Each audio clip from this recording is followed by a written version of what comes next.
You always ruin everything, Elia. Even your own birthday. That's the last thing my mother said to me before she clinked her wine glass with my father's and turned away, as if her sentence had been a toast. I was turning 36 that night. The restaurant was candlelit, upscale, full of glass and shadows. The kind of place where people speak softly but judge loudly. I remember the reflection of myself in the mirrored walls, alone, stiff in a navy dress I couldn't afford, surrounded by people who looked right through me, people who shared my blood. It had started out as a birthday dinner. I should have known better when my sister Kayla insisted on organizing it. She didn't even like me. Not really. None of them did. Not since I dropped out of my family's well-laid plan and dared to pursue law at 30, after failing at marriage and working 3 years as a coffee shop manager. That made me the family project, then the family embarrassment. I was halfway through my appetizer when the air changed. "You still working for that firm?" my father asked, his voice casual but sharp, like a knife hidden in napkin linen. "I am. I'm a paralegal right now, but I'm studying, again, for the bar. Oh, so you're still pretending to be a lawyer?" My brother snorted. He had a Rolex now and a marriage falling apart, but he loved throwing stones. "No offense," my aunt chimed in, "but maybe it's time to face the facts. Not everyone is meant to do big things. Some people just support the real players." Kayla laughed, too loudly. "We could always hire you as our legal secretary when my startup goes public. You'd look cute answering phones." That's when I realized this wasn't dinner. This was a tribunal. A public sentencing masked in oysters and overpriced wine. "You all planned this," I whispered. "This isn't dinner. This is some kind of intervention." "No," my mother said, finally setting down her flute. "This is love. The kind that tells you the truth. You've wasted your potential. You're pushing 40 and still clinging to a fantasy. We just want you to stop embarrassing yourself." The room blurred. No one stood up for me. No one even looked ashamed. They were nodding, agreeing, applauding each other for being honest. That night I walked out of the restaurant alone. No cake, no gift. Not even a goodbye. Just the sound of my heels on the concrete and the cold realization that maybe they never really saw me as part of them at all. Have you ever been celebrated just to be shattered? If you're watching this, maybe you know what that feels like. Before we go deeper, take a breath. And if this story touches something in you, go ahead and subscribe, leave a comment, and share your city and time zone below. Now, let's listen to my story journey. I didn't cry in the car. I didn't scream either. I just drove in silence, back to my tiny apartment with the broken sink and secondhand couch, and I sat in the dark, staring at the textbook I had left open on the table that morning. Constitutional Law, 2nd edition. The irony wasn't lost on me. I was studying the pillars of justice while my own family had held court on my life and sentenced me to irrelevance. I made tea, burned my tongue, sat there holding the mug like it was the only warmth I had. That's when I saw the envelope, cream-colored, no return address. Postmarked a week ago, it was from the Bar Association. With trembling hands, I opened it. "Dear Ms. Elia Kai, we regret to inform you that your registration for the upcoming bar examination has been canceled due to a withdrawal request submitted on your behalf." I read it again, then a third time, and that's when the truth hit me harder than anything at that dinner table. Someone had canceled my registration, and I hadn't submitted that request. I froze. Then I stood. I stormed over to my laptop, logged into my account, and there it was. Withdrawal confirmation. Logged under an IP address I didn't recognize. But I did recognize the name of the alternate contact listed. D. Kai. Deborah. My mother. She'd gone into my files, used my information, canceled the one thing that mattered most to me, and not once had she mentioned it. Not at dinner. Not before. Not ever. I stared at the screen, heart pounding like it wanted out of my chest. She hadn't just humiliated me. She had sabotaged me. I picked up the phone, dialed her. Straight to voicemail. "Mom," I said, voice shaking. "I know what you did. I saw the withdrawal. I don't know how you got in, but I know it was you. And I want you to know something." I paused. Not because I didn't know what to say, but because for the first time in years I felt it. The shift.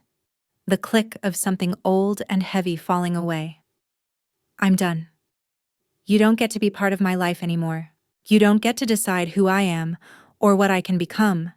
This is the last time I ever reach out to you. Goodbye." I hung up, sat down, and for the first time in months, I cried. Not because I was broken, but because something in me had finally been set free. I don't remember sleeping that night. I must have, because I woke up with my phone on my chest and a single dried tear on my cheekbone. The city outside my window was already groaning to life.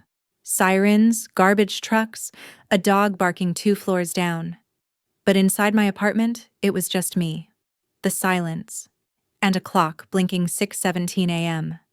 I sat there for a long while, thinking, not just about the betrayal, but about the pattern. My family didn't just doubt me, they made sure I stayed small. Little cuts, little dismissals.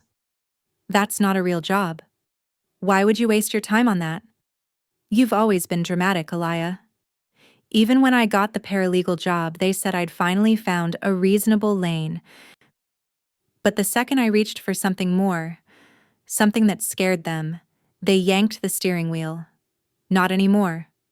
By 8 a.m., I was on the phone with the Bar Association. I explained the situation calmly, citing my identity theft concerns. The woman on the other end, Tina, listened. And to my surprise, she sounded more angry than confused. "I'll escalate this to the internal fraud team," she said. "It might take a few weeks, but we'll see what we can do. In the meantime, we'll reopen your application portal. You'll need to re-upload your documents." That's when it started. Not the revenge, the rebuild. I re-uploaded everything. Essays, background check, character references. I even got a letter from my supervising attorney who wrote in bold font, "Alaya Kai is more ready than half the associates on our floor. She will pass that bar." I printed it and taped it to my wall. From that day forward, I lived like someone with nothing left to lose and everything to prove. I cut contact with my family, blocked their numbers, deleted old photos, erased group threads that were 90% baby shower invites and 10% passive-aggressive updates about Kayla's VC funding. I worked during the day, grueling 10-hour shifts drafting motions and sorting discovery documents, and studied at night. I cooked big pots of lentils and ate them for 3 days. I quit caffeine after it started giving me chest pains and started running in the mornings just to feel my own strength. The loneliness was the hardest part. But even that became a kind of fire. I remember sitting in my dim little living room one evening, textbook in lap, when the power went out during a storm. I lit 3 candles, wrapped a blanket around my legs, and kept reading by candlelight like I was preparing for war. And in a way, I was. The bar exam came 6 months later. 2 brutal days of silence, sweat, and tiny mechanical pencils. I left the test center with a hand cramp, a splitting headache, and no idea how I'd done. Then came the wait. Weeks stretched like years. I kept working, kept volunteering when I could at the women's legal clinic downtown. I found meaning in the work. Women who had no one, who needed protective orders, custody petitions, restraining orders, someone to believe them when the world said, "Prove it." One day, a woman named Tanisha walked into the clinic, bruises visible, fear baked into her voice. I helped her fill out the paperwork. walked her through what to expect. She asked if I was a lawyer. Almost, I said. Give me a few weeks. She hugged me anyway. And then one night, it came. I was microwaving leftover curry when my phone buzzed. Unknown number. New York State Bar Association. I opened the email. Congratulations, Ms. Kai. We are pleased to inform you that you have successfully passed the bar examination. I dropped to the floor. Not because I didn't believe it, but because deep down, I always had. Even when no one else did. I told no one. No dramatic Instagram post. No champagne. Just me, breathing slowly, letting the moment wash over me like warm rain on a long, dry roof. I printed the email, taped it beside the letter from my supervisor. Then I started planning what would come next. Licensing, court credentials, applications. I didn't want to work at a firm. I wanted to work where I was already needed. So I asked my supervisor if I could stay part-time while launching my solo practice. He raised an eyebrow, then he smiled. Took you long enough, counselor. That's what he called me. Counselor. It wasn't a nickname, it was a title. One I had earned. I moved into a shared office space with other community attorneys. Scraped enough together for a website, some business cards, and a secondhand file cabinet. And I opened the doors to Kai Legal Advocacy. The first clients were slow, but then came Tanisha again. With a friend, then another woman, and then a call from a nonprofit. And then, something I couldn't have planned. A woman named Alyssa. She wasn't poor. She wasn't anonymous. She was the daughter of a sitting state senator, and she was terrified of going public. Her fiancé had nearly strangled her. The senator was covering it up, pressuring her to stay silent. I've seen 3 lawyers, she told me. None of them will take the case. They're scared. One told me to go private and quiet.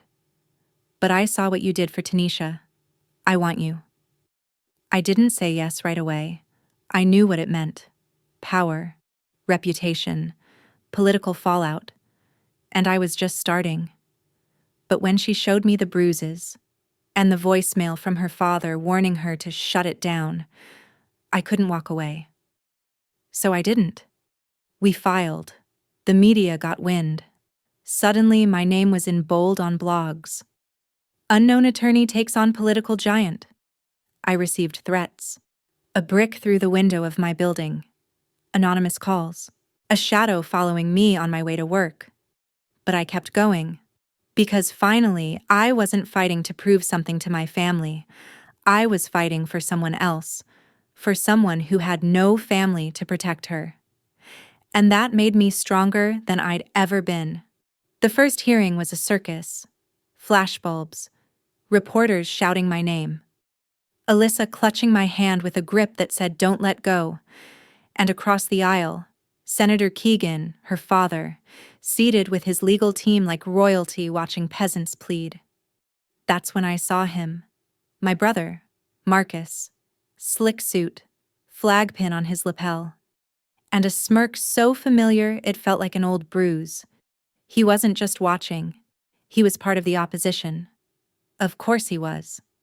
Keegan's legal team had hired Marcus as one of their advisors, likely because of his ties to corporate law, but maybe also because he knew me. Knew how to twist the knife just right. Our eyes met for a second. He tilted his head in mock surprise, then mouthed, "Still playing lawyer?" I didn't flinch. Not anymore. That night I sat alone in my office, case files open, phone buzzing nonstop, and I let the rage do what it was meant to do. Fuel me. I mapped every angle, pulled statutes, precedents, witness statements. I stayed until dawn, eyes burning, mind electric. This was no longer about recognition. This was about justice. Alyssa's case wasn't just complicated, it was explosive. Her fiancé, Thomas King, was a rising tech executive with ties to the senator's campaign donors. The alleged abuse had been buried once before by a clever NDA and hush money. This time, Alyssa wanted blood. And I wanted truth. The next 3 weeks were war. Depositions, motions, media storms. My office received bomb threats. My assistant quit. I slept on the floor some nights with a baseball bat under my desk, just in case. But Alyssa held steady, and I did too. Then came the motion to dismiss. Keegan's team filed it with flair, arguing Alyssa's mental instability made her claims questionable at best. And who did they quote? A sealed psychiatric report from her teenage years, one that her own father had leaked. I was livid, not just as her attorney, as a woman, as someone who'd been called unstable, emotional, too much her entire life. In response, I filed a 42-page motion that dismantled their argument point by point, cited federal protections, historical abuse precedent, and a psychological evaluation from one of the top trauma specialists in the country. When the judge denied their motion and allowed the case to proceed to trial, Alyssa cried in the hallway. "You didn't just protect me," she whispered. "You believed me." That's when I realized this wasn't about winning a verdict. This was about making sure Alyssa knew she mattered. But things got worse before they got better. I came home one night to find my front door ajar. Nothing stolen. Just a single file, Alyssa's, from my locked drawer, placed on my pillow. It was a message. "We see you. We can reach you." I called the police, filed a report, moved apartments the next day. Still, I showed up, day after day, courtroom to courtroom. The trial date approached like a storm. My client wore navy blue. I wore black. The judge was known for being cold, precise, a former federal prosecutor with zero tolerance for drama. Perfect. The courtroom was packed. Cameras, bloggers, even 2 politicians in the back row, faces tight with calculation. My opening argument was calm, deliberate, rooted in facts and peppered with Alyssa's handwritten words from her journal, which she'd bravely allowed me to share. "He tells me I'm broken, but I know I'm not. I just want someone to see me and not walk away." The jury listened. The judge leaned forward. And across from me, Marcus was scribbling something and whispering into his colleague's ear. When Alyssa took the stand, she shook. I put a hand on her shoulder before she sat down, leaned in, and said, "You're not broken. You're brave. Let them see that." She testified for 3 hours. They cross-examined her like vultures, implying she was lying, dramatizing, chasing attention. But she didn't break. Because we had something stronger than their cynicism. We had truth. Then, on the 3rd day of trial, during recess, I saw her, my mother, in the hallway, hair grayer than I remembered, eyes too wide. Standing beside Kayla, who looked bored and annoyed, as if she'd been dragged there against her will. I froze. She didn't smile, didn't say anything, just looked at me like she was seeing me for the first time in her life. And maybe she was.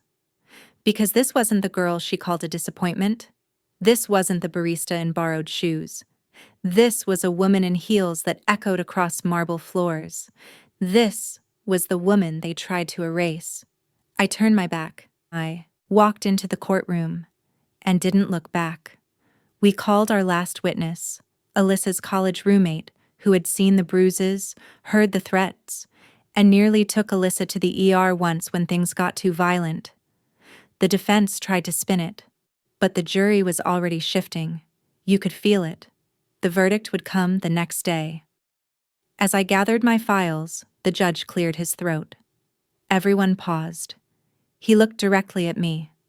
"Counselor Kai," he said, slow and clear, "I commend your clarity, your restraint, and your commitment to justice under fire. This court is better for your presence." Then he stood and saluted. A federal judge in a packed courtroom, saluting me. There was a collective inhale. Even Marcus's pen froze mid-scribble. I said nothing, just nodded, my throat too tight to speak. I left that courtroom not as someone who had won, but as someone who had finally been seen. The verdict came fast, guilty on all counts. When the gavel fell, it was like thunder in my bones. Alyssa sobbed quietly beside me, her hands shaking as she gripped mine. I didn't cry. I didn't even blink.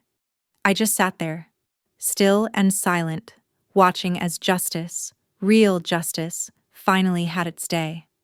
Thomas King was taken into custody. No bail. Immediate remand. The senator stormed out of the courtroom without looking back, his face a mask of controlled fury. And Marcus, my brother, he didn't even pack up his notes. He just left. Quietly, like a man who'd finally realized he bet on the wrong story. Outside, the media swarmed. Counselor Kai, can we get a statement? Will you be representing more victims of political abuse? Do you think this sets a precedent? I said one thing before walking away. She chose truth over silence. All I did was stand beside her. That clip went viral. I didn't care. Not really. Because that night, for the first time in years, I slept a full 8 hours without waking up, gasping from some nightmare of failure or family or both. The next morning, there were flowers on my office doorstep. No card. Just deep purple orchids and a note, for strength you didn't inherit, but built. I knew it was her, my mother. She couldn't say the words, so she sent them in petals. 2 days later, the letter arrived. It was handwritten, shaky. On stationery I recognized from childhood, the kind she only used for sympathy notes and thank you cards. I held it for a long time before opening it. Elia, I won't make excuses. I did cancel your exam. I thought I was protecting you from another failure. But I see now. I was protecting myself. From watching you become someone I couldn't control, someone I didn't understand. You always scared me a little. How stubborn you were. How much you wanted things no one in our family had ever chased. I said things to you I can't unsay. I joined in on things I should have stopped. I laughed when I should have stood. I watched the hearing, all of it. You were brilliant. You made me ashamed. And proud. Mostly ashamed that it took a courtroom for me to see you. I don't expect forgiveness. I just wanted to say, you were never worthless. I was. Mom. I didn't cry. Not then. I just folded the letter, put it in the back of my desk drawer, and let it sit there like a gravestone for the version of her that raised me. Because this wasn't a fairy tale. She didn't get to rewrite the past, but she did give me something rare, acknowledgement. And that was enough. Alyssa and I stayed in touch. She moved out of state, started therapy, took up pottery of all things. She sent me a mug with the words, "Not broken," etched into the side. I still drink my morning tea from it. My practice boomed after the case. Not because of fame, but because survivors talk. They tell each other where safety lives. I became that name, that door. That light left on. One afternoon, I came home to a voicemail from an unfamiliar number. A soft, elderly voice. Ms. Kai, I'm calling on behalf of the Federal Judges Association. Justice Brenner recommended you personally. We'd like to invite you to speak at our annual symposium on legal courage. I played the message 3 times just to be sure I wasn't hallucinating. Legal. Courage. 2 words that had never lived in the same sentence with my name, until now. The speech was in D.C. I wore a black suit that actually fit. Stood behind a podium taller than me, looked out at a sea of robes and silver hair. And I told them everything. About being told I was too late to start over. About being mocked at birthday dinners and sabotaged by the people who claim to love me. About how courage doesn't come from confidence, it comes from absence. Of applause, of belief, of support. and still choosing to show up. Afterward, a judge from Maryland pressed a card into my hand. "If you ever consider the bench," she said, "let me know." I laughed. She didn't. But it planted something. A question I'd never dared ask. What if my story wasn't done growing? A year later, I was invited to guest lecture at my alma mater. Yes, the same university my father once called a waste of tuition. I walked through those ivy-covered halls, remembered the nights I cried in the library bathroom because I thought I wasn't smart enough. Not good enough. Turns out, I just needed different soil to grow. At the end of the lecture, a student raised her hand. "How do you do it?" she asked.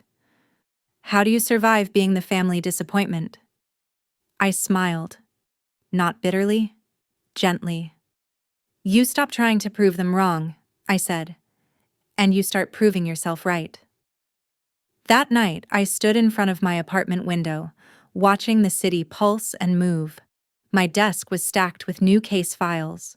My phone buzzed with a message from a survivor I hadn't even met yet. And for once, I didn't feel tired. I felt solid.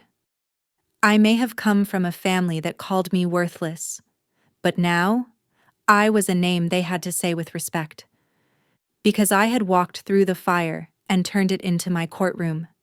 Sometimes I wonder what would have happened if I hadn't opened that letter, if I'd ignored the flowers, the voicemail, the cracks in their silence.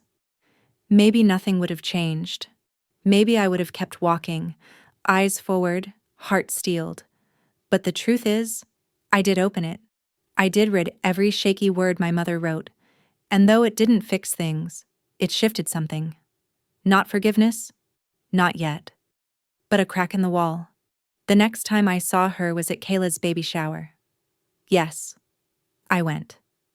Not for Kayla, not even really for my mother. I went for me. To walk into a room full of people who once laughed at my ambition and feel nothing but control in my own skin. It was held at my parents' home. High ceilings, white walls, a kitchen straight out of an architectural magazine, cold and expensive. Just like their approval had always been.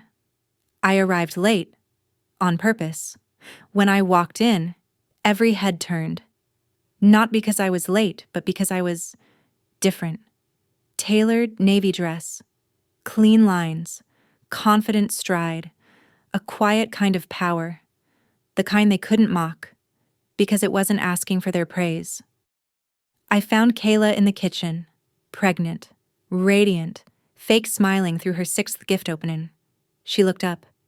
"You came," she said, as if it shocked her. "I did." She paused, then, "The trial. It was big." "It was necessary," I said. She deserved to be heard. A strange silence. Then she glanced down. "I guess you're really doing it now, huh?" I didn't respond, because I didn't need to explain anymore. 10 minutes later, my mother appeared beside me like a shadow returning to form. She didn't speak at first, just stood beside me while I poured myself a glass of water. "I saw the clip," she said finally. "The judge. The salute." I nodded. It was a moment. It was more than that. Her voice wavered. Sometimes I lie awake at night thinking about what I did. The dinner. The exam. You deserved better. I met her eyes. Yes, I did. She flinched but didn't look away. "I'm trying," she whispered. "I know that doesn't mean much now." "It means something," I said, "but it doesn't mean we go back to pretending nothing happened." She nodded slowly. "Then maybe we start from here." I didn't say yes, but I didn't say no.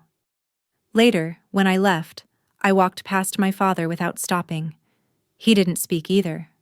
Just watched me go like someone studying a storm that had passed and realizing too late the damage it left behind.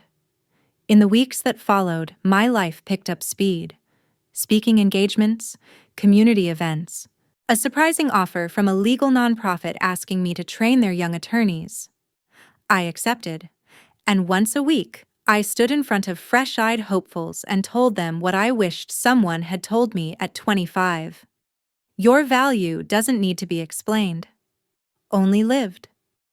The day I received a federal clerkship invitation, I stood frozen in my office for 10 whole minutes, not because I was stunned, but because somewhere, buried under all the pride, was this small, tender voice whispering, "You're allowed to want this." Even now, after everything, I still catch myself asking for permission I no longer need. That's what family conditioning does. It makes you doubt your own voice, your own instinct. Even after you've earned the world's applause, you're still half listening for the people who once refused to clap. But I've stopped waiting. Now I hold space for myself, for the girl I used to be, for the woman I've become. And sometimes, just sometimes, I hold space for them too.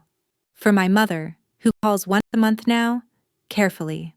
For Kayla, who sends baby pictures and cautiously tells people I'm her sister, who works in law. And even for Marcus, who still hasn't reached out but once left a voicemail with nothing but silence before hanging up. I don't know if they'll ever fully see me, but I see myself now. That's the thing. No judge, no title, no verdict can give you. The moment you realize you don't need to prove anything, that you already are everything you once begged them to see. The courtroom made them watch.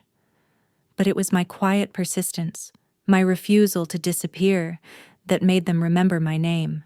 A year passed. Then 2. The city didn't slow down, but I did. Just enough to notice things I'd once missed. I redecorated my apartment in. Nothing fancy, just pieces that felt like me.